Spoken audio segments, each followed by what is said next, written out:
Soy Irene González. Y yo, Guillermo Estrada. Juntos somos La diferencia está en la dosis. Esta temporada tendremos en La dosis de conocimiento nuevos temas de salud relacionados con la farmacia comunitaria. Pero no va a faltar la dosis de datos para ponernos al día. Y por supuesto la dosis de compañeros, donde tendremos en cuenta la opinión de quienes nos escucháis. Y cómo no, la tan esperada dosis de juego. Estás escuchando La diferencia está en la dosis, un programa hecho por farmacéuticos para farmacéuticos y otros profesionales de la salud.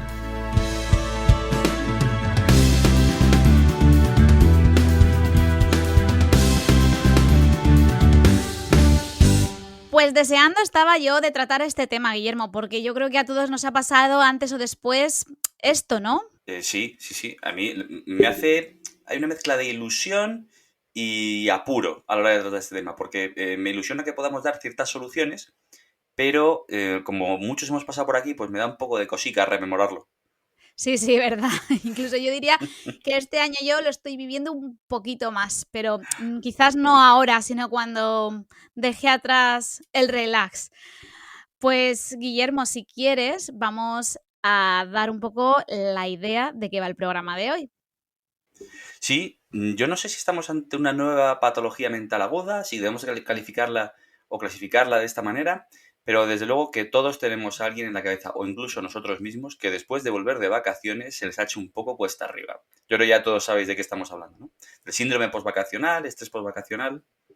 Pues sí, yo creo que en algún momento a todos nos ha pasado. Pero bueno, por suerte no dura durante todo el año escolar. Gracias a Dios. ¿Verdad? Pues nada, Guillermo, si quieres, ponnos al día con la dosis de datos.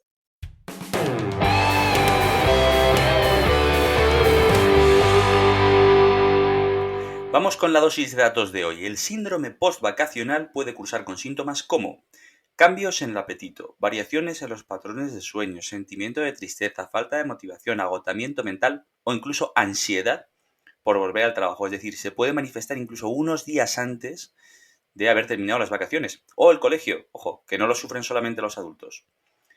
Otro dato, el síndrome postvacacional también es conocido como estrés o depresión postvacacional.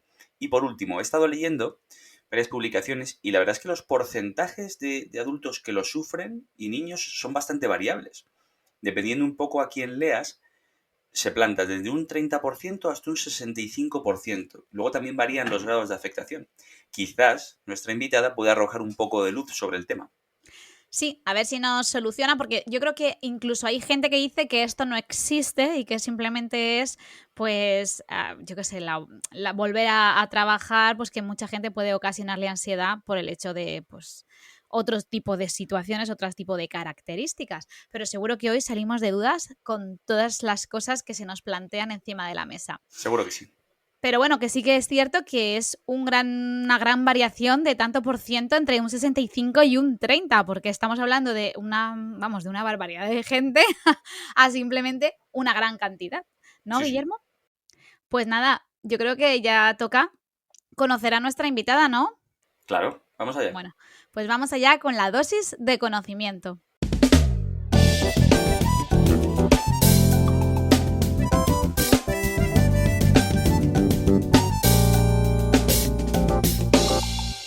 Pues hoy contamos en el programa con Noemí Lambea. Ella es psicoterapeuta, psicóloga sanitaria, especialista en EMDR. Noemí, buenos días, bienvenida. Buenos días, muchas gracias. Hola, Noemí, encantado de que estés aquí.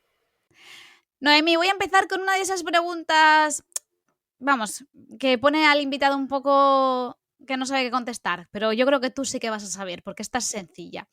Háblanos del EMDR, porque la realidad es que no lo conocía y nos ha resultado un poco sorprendente.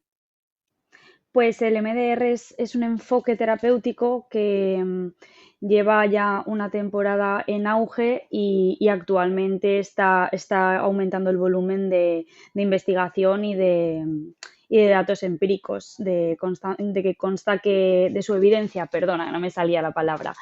Es un enfoque bastante integrador porque tiene una manera de ver a la persona muy muy holística, ¿no? No se centra únicamente en el problema, ¿no? Que si tenemos como una metáfora de iceberg, no se centra únicamente en lo que es la sintomatología, sino que va un poquito más allá e indaga en patrones de aprendizaje, sobre todo a nivel implícito, también explícito, pero que esto pueda estar ocasionando desajustes, ¿no?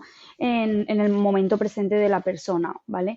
Entonces, si tuviésemos como una pequeña línea temporal con respecto a una persona que viene con X sintomatología, ¿vale? Se ahonda un poquito a ver dónde si más veces ha sufrido estos patrones desadaptativos, etcétera. Entonces, es una corriente muy integradora porque tiene nociones así más de psicoanálisis, luego también muy cognitivo-conductual, también tiene mucho atención plena, ¿no? O sea, como que engloba muchos ámbitos. diferentes técnicas de diferentes ámbitos y diferentes corrientes y las ajusta, esto sí, como el resto de corrientes, al paciente, a lo que más necesita.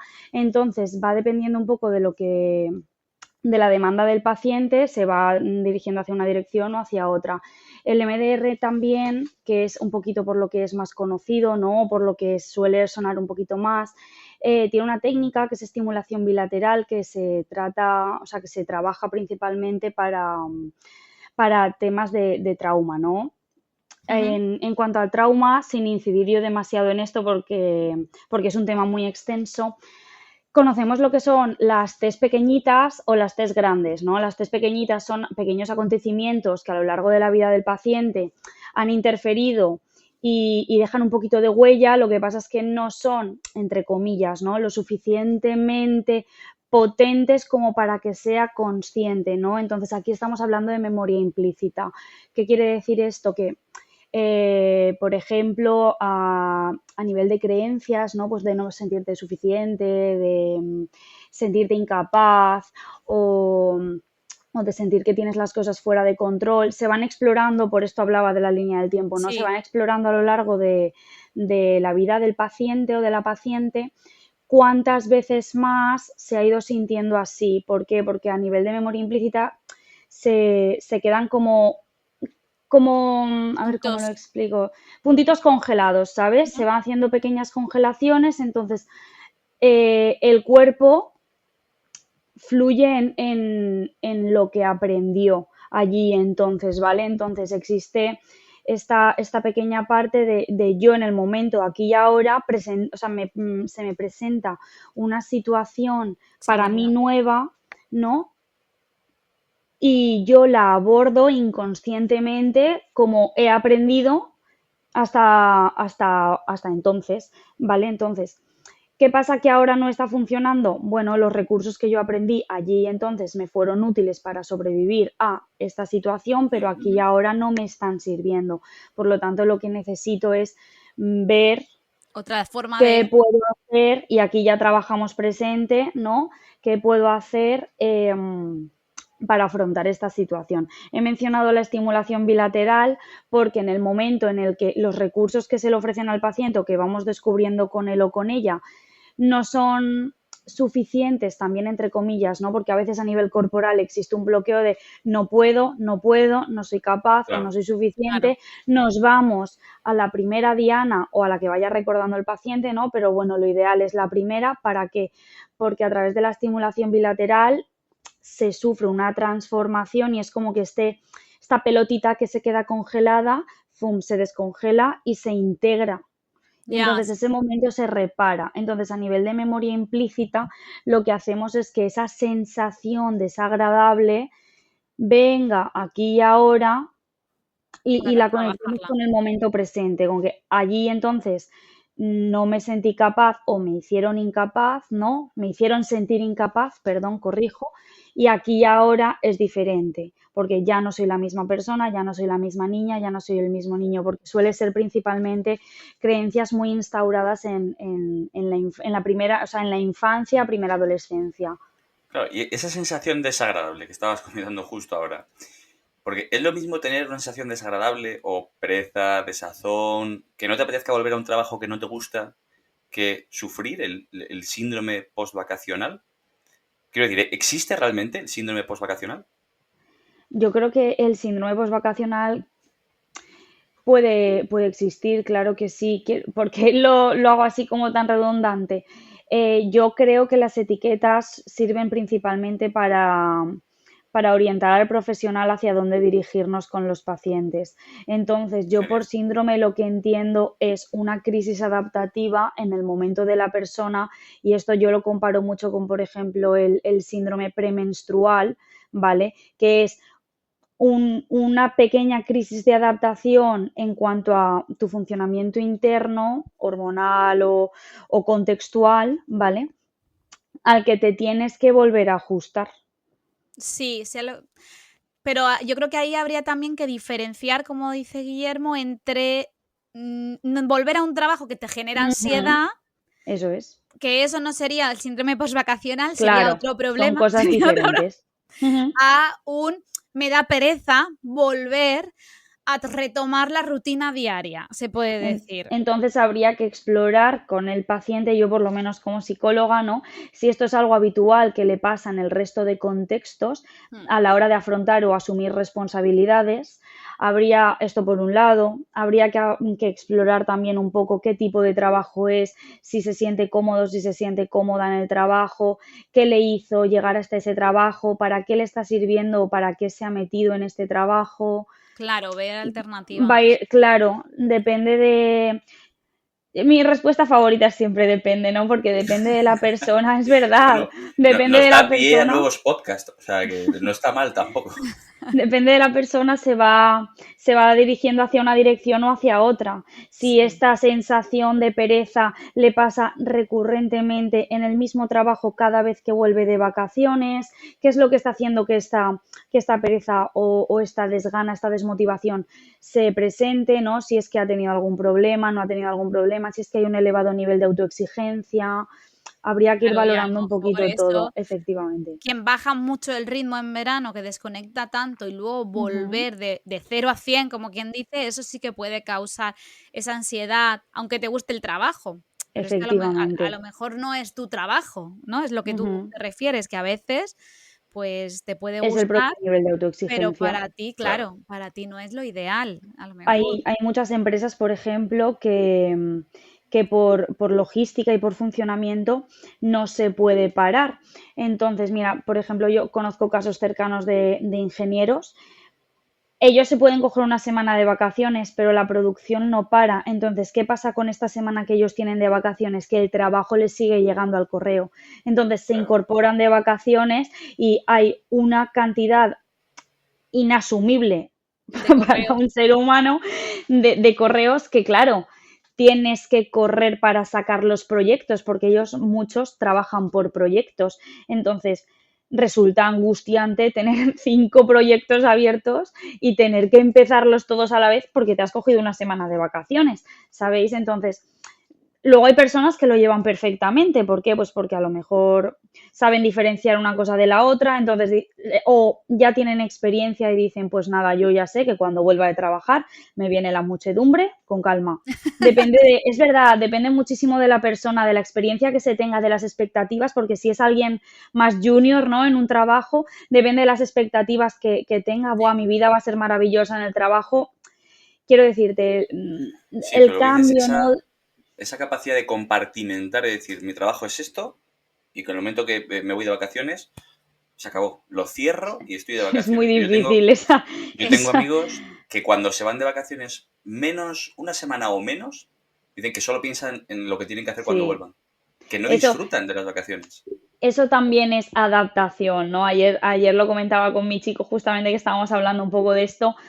Se lo comentaba, yo le decía, ostras, es que yo o me cojo 2 semanas o más de vacaciones, o a mí, según el ritmo que yo llevo a nivel laboral, como cada persona, según cada persona el ritmo que lleve a nivel laboral, igual que está el síndrome postvacacional, que me cuesta reengancharme, también me cuesta soltar. Es decir, si yo llevo un ritmo muy elevado de trabajo, luego cuando tengo las vacaciones, mi cuerpo, y aquí volvemos a hablar de memoria implícita, mi cuerpo no puede frenar porque no siente que yo esté en vacaciones. Entonces es un trabajo de mucha atención plena, Y ser muy esto consciente, ¿no? lo, lo- Vale, lo estoy de podemos... vacaciones, hacer cosas diferentes en la rutina para que el cuerpo conecte con esta sensación de, vale, no estamos Para. trabajando, estamos descansando.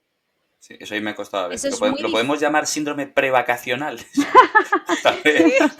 No sé si se O puede no. llamar así. Porque a mí me ha pasado eso. Yo me identifico más con esa situación que acabas de contar que Ujú. con el estrés de volver al trabajo. Esto es muy habitual, muy, muy habitual. ¿Ves? Bueno, no voy a contar mis... voy a otra cosa. A ver, ¿qué te iba a decir? ¿Y existen situaciones que presenten mayor riesgo de poder sufrir esta situación, este síndrome postvacacional? Es decir, por ejemplo, ¿el Ujú. teletrabajo podría haber ayudado o ayudar a un síndrome postvacacional? Porque yo creo que ahí... O perjudicar. Que O claro, perjudicar, que claro, igual no es que... desconectas. Depende, depende, porque también sería interesante explorar cuál es la situación que se tiene en casa. No es lo mismo que tenga un síndrome postvacacional a lo mejor. Y también muchas veces del rol que se tenga en casa. Si soy una mamá que voy hasta arriba porque tengo que llevar a los niños, porque por problemas de conciliación mi pareja quizás no tiene esa facilidad, etcétera, etcétera. O hay muchas situaciones en las que todavía se prescribe, ¿no? ¿Cómo decirlo? Una cultura en la que pues la mujer asume más carga a nivel de hogar. Esto cada vez Sí, pasa menos, ¿eh? Mucho menos, la sí, verdad. Yo personalmente estoy muy contenta con esto, pero hay que valorar también muy bien la situación que se tiene en casa. Por eso a lo mejor el teletrabajo puede perjudicar porque necesito salir, cambiar de de aires. ambiente, de aires y reconectar con la gente del trabajo, mi oficina, esta parte de socialización que se tiene en Ujú. el trabajo, o por otro lado, quizás ese cambio tan brusco depende mucho de la persona. Si hay personas como que necesitan este cambio, ¿no? De, no, pues yo ya necesito estar 5 días en la oficina o 5 días en el despacho, 5 días en la clínica o donde se trabaje, ¿no? En el contexto laboral para que mi cuerpo sienta que ya está trabajando. Y por otro lado, hay personas con las que a lo mejor necesitan ese poco a poco porque pues tienen mucha carga o la situación en casa es complicada, a lo mejor también hablo de población de edad adulta, ¿no? Pues 30, 40, 50, con 60 también se es joven, ¿no? Que no es únicamente los hijos, sino que también muchas veces se tienen padres, madres, entonces hay que ver también la situación de casa, ¿no? De cuánta carga, tanto para el trabajador o la trabajadora que se incorpora, cuánta carga tiene a nivel de tareas del hogar, que eso al final también es un trabajo y Sí, mucha porque Claro. gente no tiene estos recursos quizás económicos de permitirse a una tercera persona externa que le ayude o incluso que no tienen recursos familiares con para los que ayudar. contar para ayudar los niños al colegio, es muy complicado. O sea que por eso lo del síndrome postvacacional hay que valorarlo muy bien, porque no es únicamente el contexto laboral, sino también, por eso lo del enfoque holístico, ¿no? Sí, Cómo es la vida de la persona fuera del trabajo, porque hay gente, perdón, que el trabajo les ayuda a sí. salir de esa rutina o a desconectar, que al final es un mecanismo de regulación emocional, que esto también es otro tema, y hay que ir viendo un poquito. ¿Y crees que la pandemia ha podido afectar a los trabajadores o no? Sí, sí, yo creo que sí. Al final han sido 2 meses de aislamiento en los que adaptarse a ese aislamiento con tanta restricción, o sea, una restricción muy severa que sí que ha sido yendo pautada, ¿no? Y increciendo, ¿no? Pero que al final la finalidad era una restricción y un aislamiento. Entonces, vuelvo a lo mismo, ¿no? Me repito aquí un poco. ¿Les ha podido afectar? Sí. Para bien o para mal, pues depende también del contexto laboral de la persona y del contexto familiar o del contexto social que tenga esa persona. Una persona con poquito contexto social, pues aislarse a lo mejor no le ha resultado tan complicado o tan difícil de llevar, o sí, ¿no? Pero y a una persona con mucha actividad social, ¿no? Que es esta parte en la que yo me distraigo del trabajo, quizás sí, sobre todo para personas que a lo mejor no tienen cargas familiares como puedan ser, pues, como cargas, no me gusta mucho la palabra Pero todo responsabilidades, está Pero bueno, que no entendido, tiene porque yo todas las responsabilidad. mañanas voy cargando con la niña a la guardería en Claro, brazos es y la que carga pesa. O sea, si tú teletrabajas contarlo y llevas carga, a la... Si entiendo que tú tiene un concepto teletrabajas, peyorativo, pero es totalmente. lo que es. Si tú teletrabajas, por ejemplo, en la pandemia, ¿no? Si tú teletrabajas, tienes es una buena opción. Depende también. ¿Por qué? Pues porque me permite ir con el agua al cuello. Bueno, en la pandemia no podían ir al cole, ¿no? Pero vamos a poner sin pandemia, ¿no? Tú teletrabajas y vale, entro a las 9 justo como la nena, vale. Pues yo la puedo dejar 15 minutos antes, que hace la fila, la cola, tal y cual, y a mí me da tiempo a llegar a casa justo, que si no teletrabajo no tengo la opción, Claro. pero estoy todo el día en casa y luego viene la nena y también todo el día en casa y estoy en casa todo el día, me muero en casa todo el día, ¿sabes? Es complicado, sobre todo para los papás y las mamás, conciliar es muy complicado. Y ahora que salen los niños a colación, con los niños, ¿tú identificas que hay más o menos la misma cantidad de niños que sufren este tipo de problemas o más adultos? Porque Yo tenemos más creo cosas en la que cabeza. depende de la edad que tengan los niños y las niñas, porque hay niños y niñas que les gusta mucho ir al cole porque desconectan, porque se lo pasan bien. También depende mucho del funcionamiento del centro y depende mucho de los valores también con los que estén en la familia, porque al final un niño o una niña sabe quién es, sabe que existe, sabe lo bien o lo mal que hace las cosas gracias a que su papá o su mamá, o su papá y su mamá, o mamá, mamá, papá, papá, dentro del modelo familiar que tengan, ¿no? Le están mirando. Entonces, depende mucho de esta sensación que los niños o las niñas puedan tener, ¿no? De cómo están en casa, cómo no están en casa. Los niños al final también son personas y el papá y la mamá les tienen que ayudar mucho a poder adaptarse a los cambios. Entonces hay que hacer una previa preparación porque ellos hay que anticiparles mucho. Sí. Entonces sí que pueden tener cambios en cuanto que puedan estar más irritados o más potrosos. Yo no soy especialista en infanto-juvenil, ¿vale? O sea, lo digo por las nociones que tengo y por los posibles, o sea, y por trabajar con mamás y con papás, que yo me dedico un poquito más a población adolescente adulta. Hay que guiarles mucho a los papás y a las mamás para que pues estén con ellos, se preparen, que no sea un cambio muy brusco, porque si no, evidentemente, ya no por las vacaciones o no las vacaciones, los cambios a los niños en general, si no se les prepara, son personas como los adultos, solo que los adultos lo manifestamos de una manera y ellos de otra. Entonces sí, les puede afectar. Claro.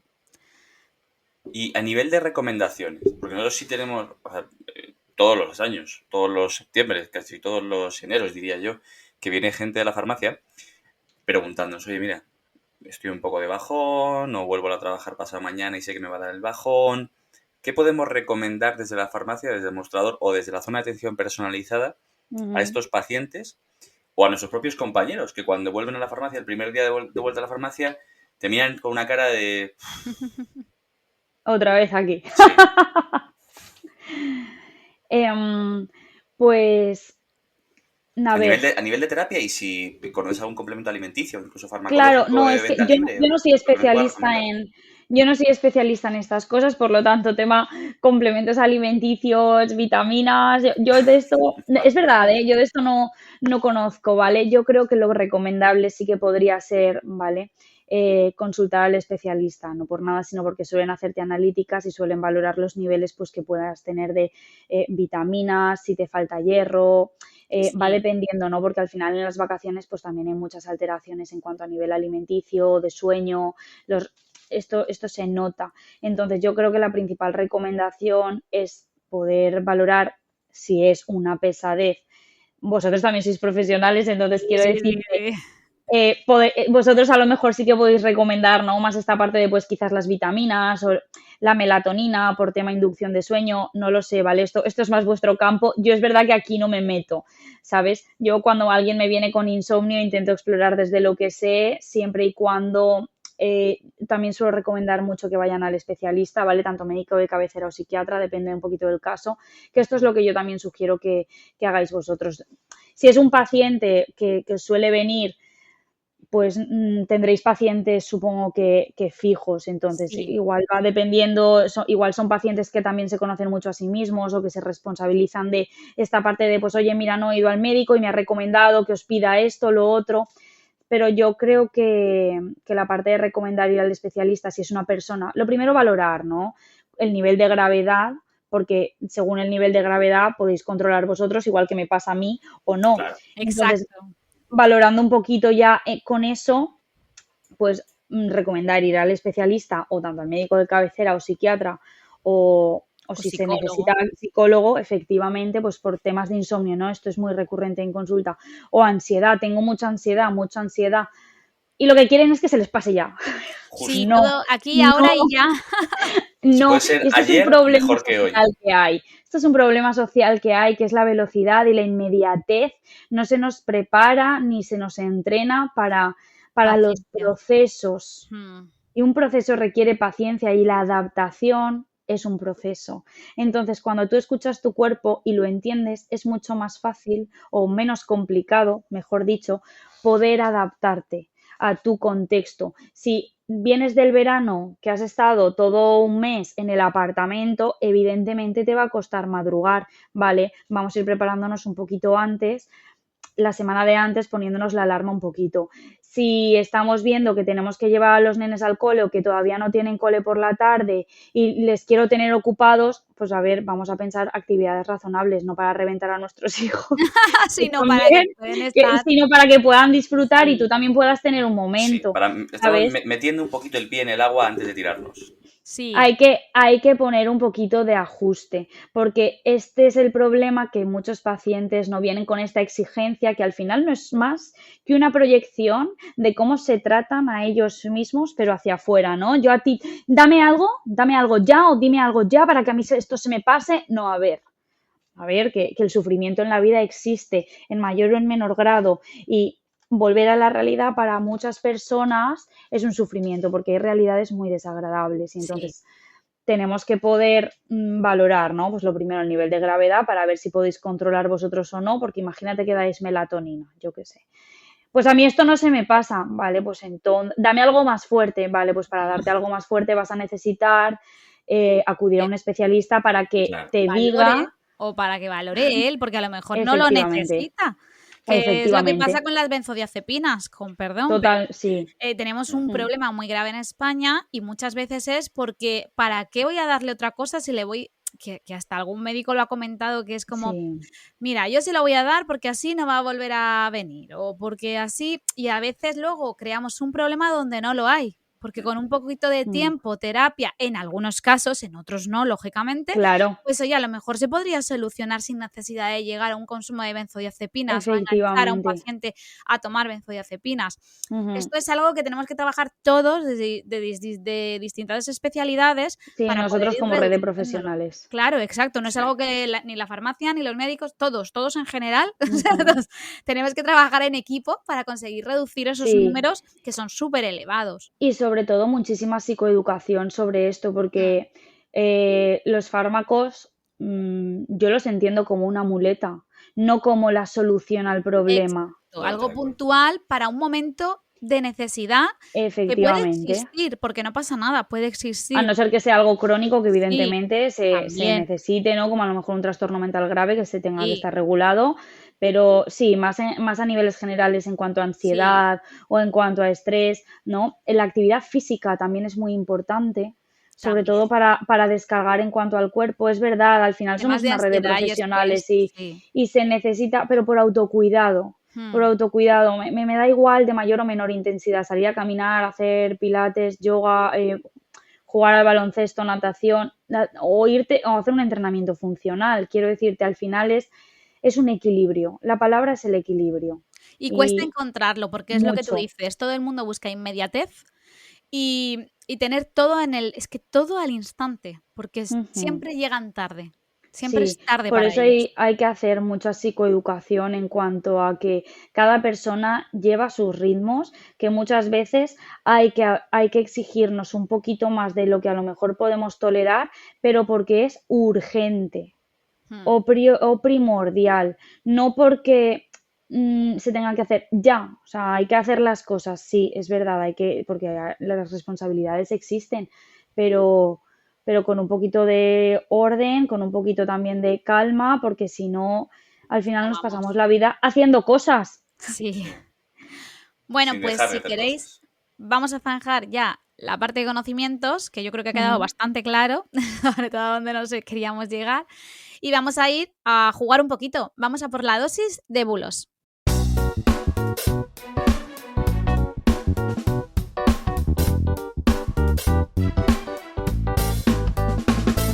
Bueno, pues Noemí, vamos a empezar. Guillermo y yo haremos una afirmación y tú nos dirás si es bulo o verdad. Normalmente ya te chivo que suelen ser bulos, ¿vale? Pista, Pero... guiño. Que igual hasta me equivoco. Por si acaso. Pero vamos, que y en breve nos explicas si es bulo o verdad y por qué, ¿vale? Venga, Vale. voy a empezar yo. No te preocupes, anda. Eso en 2 días se te pasa. Suele ser un bulo. Eso es una invalidación. Pues por eso, vamos, explica un poquito por qué. Vale, porque cuando tú haces una afirmación de ese tipo, lo que estás haciendo es negar la angustia que está teniendo esa persona, entonces culpabilizas la angustia de esta persona. Es decir, a mí esto que me está pasando no es normal. Entonces, me hace que yo me autoexija más para ser normal, entre comillas, ¿no? Para que esto no me pase. O quizás la de relativizar, ¿no? Bueno, como esto le pasa a todo el mundo, le quito importancia. Cada caso es único y hay que valorar cuánta importancia se tiene. O sea, tiene el qué cosa y para qué cosa. Perfecto. Vale, vamos allá. Ahora me toca a mí. Noemí, solo empezamos a sentirnos mal cuando volvemos al trabajo, no los días previos. No, también es un bulo. A no ser que tiendas a la evitación o a la huida y cada vez que te venga el pensamiento del trabajo anules esta sensación corporal desagradable que tienes, en el caso de tenerla, ¿no? Que se puede también no tener, suele ser un bulo. Además, el sufrimiento no es algo que aparezca ¡fum! Como suele aparecer un grano, ¿no? De la noche a la mañana, ¿sabes? Es verdad. Es algo un poquito más paulatino, con pequeñas gotitas que pues se le puede atender o no se le puede atender. Entonces, cuando ya es muy grande, se le escucha.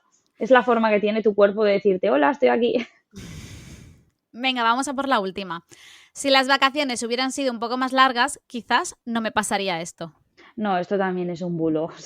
A lo mejor no te pasa, es verdad, porque quizás no has descansado tanto como te hubiese gustado, pero si realmente lo que se tiene es una angustia o un sufrimiento de cara al trabajo porque a lo mejor pues no te gusta o no estás a gusto, o es un trabajo de paso porque eso es un medio para un fin, ¿no? Por decirlo de alguna manera, esto es algo que no lo cura nada. Quiero decirte, al final hay que ser realistas y aceptar cuál es nuestra condición y cuándo es el momento para cambiarla o no cambiarla.